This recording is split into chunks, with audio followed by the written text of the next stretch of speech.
नमस्कार, times of Swaraj में आप सबों का स्वागत है। मैं हूं संतोष सिंह और हम टाइम्स ऑफ स्वराज में आज बात कर रहे हैं विपक्षी एकता की मुहिम की। जी हाँ, विपक्षी एकता की जिस मुहिम का अगुवाई या अगुवा नीतीश हैं, वो मुहिम तभी सफल होगा जब नीतीश कुमार ममता और केजरीवाल को साध लेते हैं।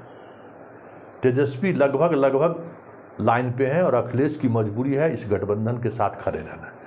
लेकिन दो ये ऐसे चेहरे हैं जो इस विपक्षी एकता को लेकर हमेशा नीतीश के लिए चुनौती रहेगा। और यही वजह है कि नीतीश कुमार अगर किसी विपक्षी नेताओं को से सबसे ज़्यादा उन्होंने मुलाकात किया तो अरविंद केजरीवाल से मुलाकात की है।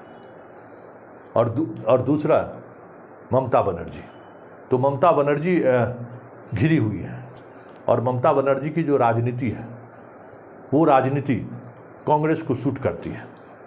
आने वाले समय में अगर वो अलग लाइन लेती है तो बंगाल में उनको घेरा जा सकता है। इतनी राजनीतिक समझ और इनकी इतनी राजनीतिक हैसियत कांग्रेस को का बंगाल में अभी भी है। और वामपंथी पार्टियों के साथ मिल कर आ जाए तो बहुत सारी चीज़ें बदल सकती हैं। लेकिन बड़ी समस्या केजरीवाल है। जो केजरीवाल की राजनीति है उस राजनीति में कांग्रेस को कमज़ोर करना उसकी प्राथमिकता है।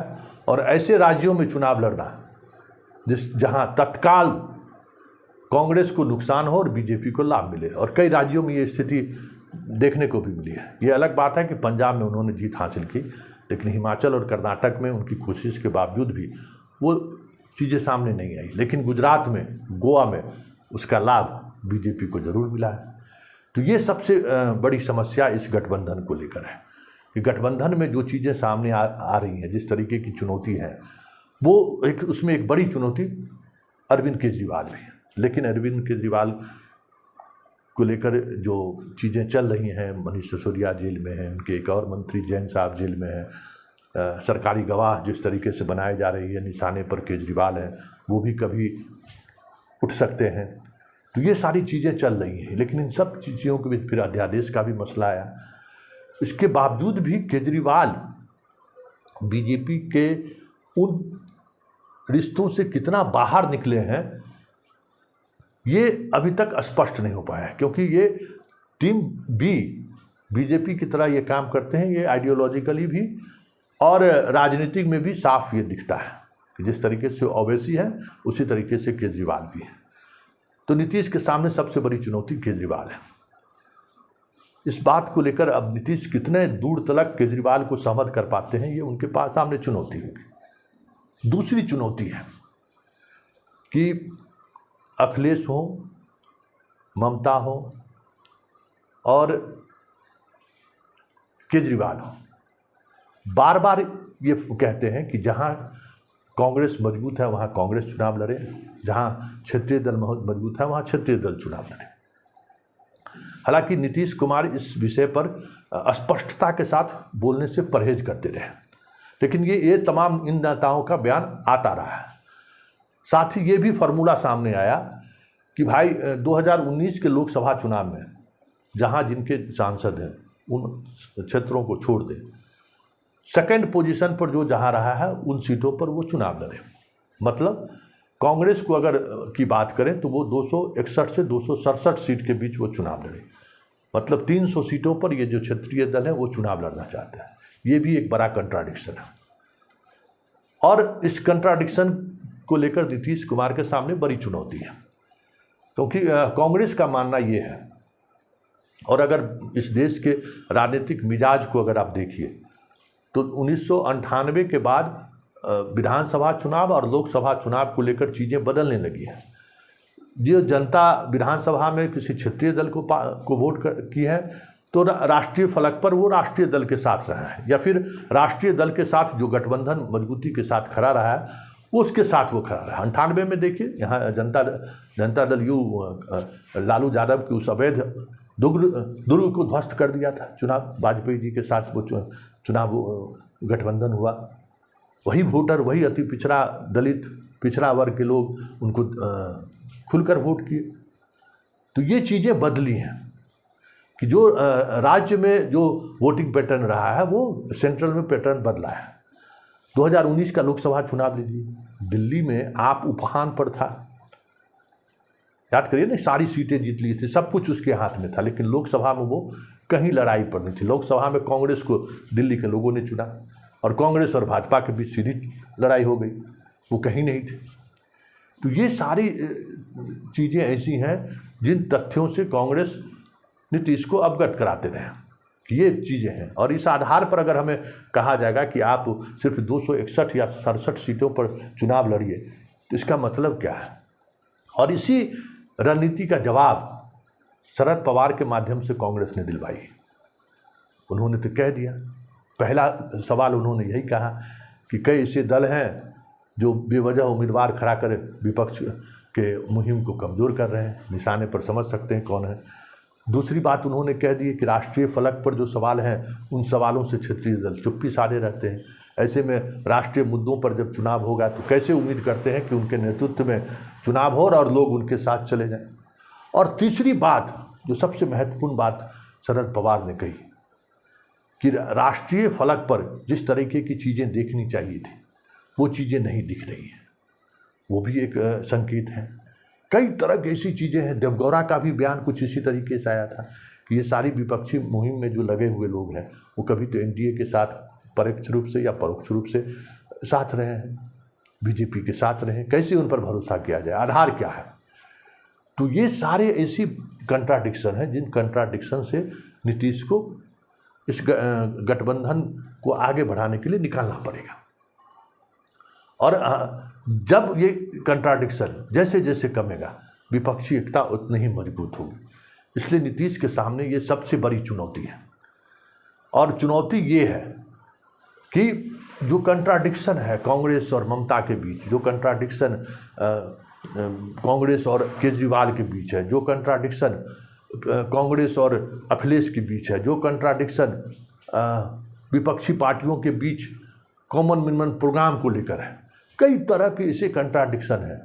उन कंट्राडिक्शन को नीतीश कैसे संभालते हैं, ये बड़ी बात होगी। और पूर्व प्रधानमंत्री वीपी सिंह अक्सर कहते थे कि इस देश की राजनीति में बहुत सारी तरह के कंट्राडिक्शन है, भाषाई कंट्राडिक्शन है, क्षेत्रवाद का कंट्राडिक्शन है, वैचारिक कंट्राडिक्शन है, पार्टी की अपनी प्रतिबद्धता का एक अलग तरह का कंट्राडिक्शन है। उन तमाम कंट्राडिक्शनों का जो बेहतर समन्वय करेगा वही इस देश का नायक बन सकता है, मतलब वही इस देश में राजनीति कर सकता है। तो नीतीश के सामने यही चुनौती है।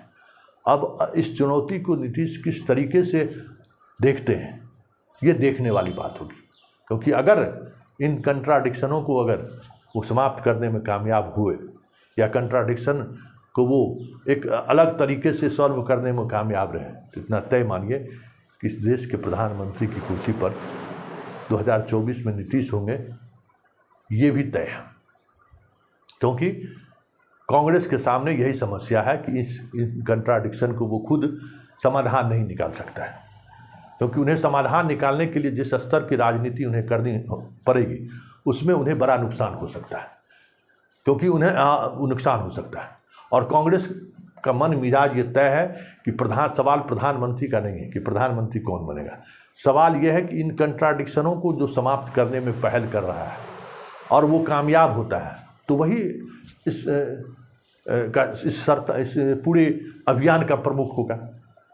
तो ये 23 तारीख की जो मीटिंग है, भले ही लोग हल्के में ले रहे हों, लेकिन 23 तारीख का मीटिंग काफ़ी गंभीर मीटिंग है।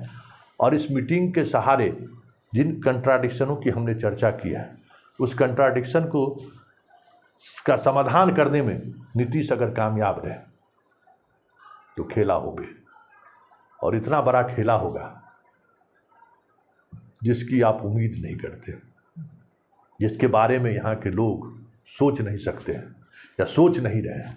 जनता तो सोच रही है, जनता तो तैयार है कि इस तरह की चीज़ें सामने आए, क्योंकि लाख दिख रहा है। जनता से बात करिए, लोग गुस्से में है, क्योंकि आज मोदी से अगर कोई लड़ रहा है तो आम लोग लड़ रहा है। न कांग्रेस जवाब दे पा रही है, न नीतीश जवाब दे पा रहे हैं, न तेजस्वी जवाब दे पा रहे हैं, न अखिलेश जवाब दे पा रहे हैं, न ममता जवाब दे पा रही हैं, न केजरीवाल जवाब दे पा रहा है। आज सोशल मीडिया पर भी देखिए कि कौन मोदी को जवाब दे रहा है। बीजेपी की पूरी आईटी सेल को कौन जवाब दे रहा है? आम लोग जवाब दे रहे हैं।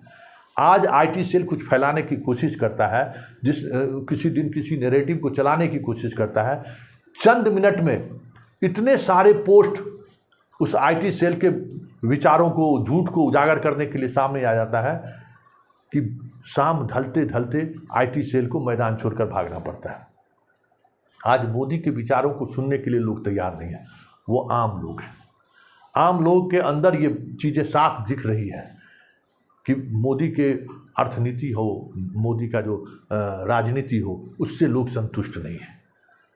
और ये जो लोग संतुष्ट नहीं हैं वो मुखर होकर तभी बूथ मतदान केंद्र पर निकलेंगे जब इस तरह के तमाम कंट्राडिक्शनों को समाप्त कर कोई एक पार्टी मतलब गठबंधन मजबूती के साथ मोदी के सामने खड़ा होगा। तो तय मानिए ऐसे लोग बाहर ही नहीं निकलेंगे वोट करने के लिए, ऐसे लोग तन मन धन से रोड पर उतरेंगे मोदी के खिलाफ। ये सारी चीज़ें दिख रही हैं इस देश में, और इस देश की लोकतंत्र की खूबसूरती भी यही रहा है कि जब कभी कोई सत्ता में बैठे लोग अपने अलग अंदाज में शासन व्यवस्था चलाने की कोशिश करते हैं, चाहे वो इंदिरा गांधी ही क्यों ना हो, यहाँ की जनता जवाब देती है, और जवाब इस अंदाज में देती है कि वो पार्टी बरसों बरस तक याद रखती है कि भारत के लोगों ने हमें जवाब दिया है।